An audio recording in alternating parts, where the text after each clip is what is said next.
আগন্তুক ঈদ উপলক্ষে আমি মৰাণৰ সকলো ৰাইজে লগ লাগি জিকিৰ জাৰি এক সাংস্কৃতিক অনুষ্ঠানৰ আয়োজন কৰিবলৈ লৈছোঁ।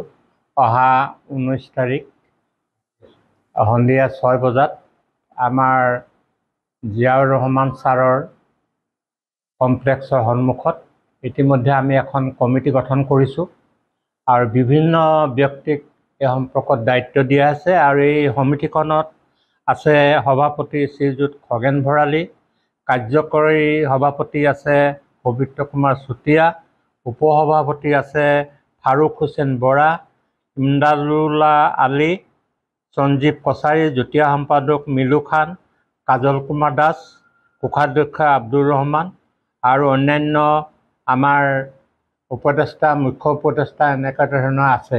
আমি আশা ৰাখিছোঁ এই অনুষ্ঠানটিত আমি সুচাৰুৰূপে যাতে পালন কৰিব পাৰোঁ।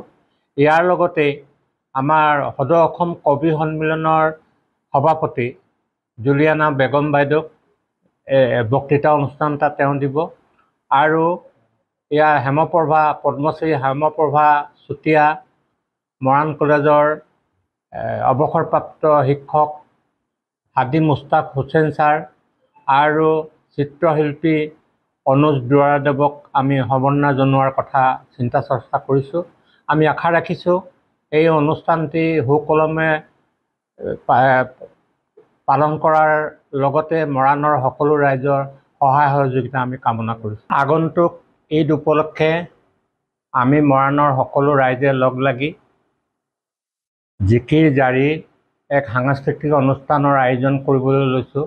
অহা 19 তাৰিখ সন্ধিয়া 6 বজাত আমাৰ জিয়াউৰ ৰহমান ছাৰৰ কমপ্লেক্সৰ সন্মুখত ইতিমধ্যে আমি এখন কমিটি গঠন কৰিছোঁ আৰু বিভিন্ন ব্যক্তিক এই সম্পৰ্কত দায়িত্ব দিয়া আছে আৰু এই সমিতিখনত আছে সভাপতি শ্ৰীযুত খগেন ভৰালী, কাৰ্যকৰী সভাপতি আছে পবিত্ৰ কুমাৰ চুতীয়া, উপসভাপতি আছে ফাৰুক হুছেইন বৰা, ইমদাদুল্লাহ আলী, সঞ্জীৱ কছাৰী, যুটীয়া সম্পাদক মিলু খান, কাজল কুমাৰ দাস, কোষাধ্যক্ষ আব্দুৰ ৰহমান আৰু অন্যান্য আমাৰ উপদেষ্টা, মুখ্য উপদেষ্টা এনেকুৱা ধৰণৰ আছে।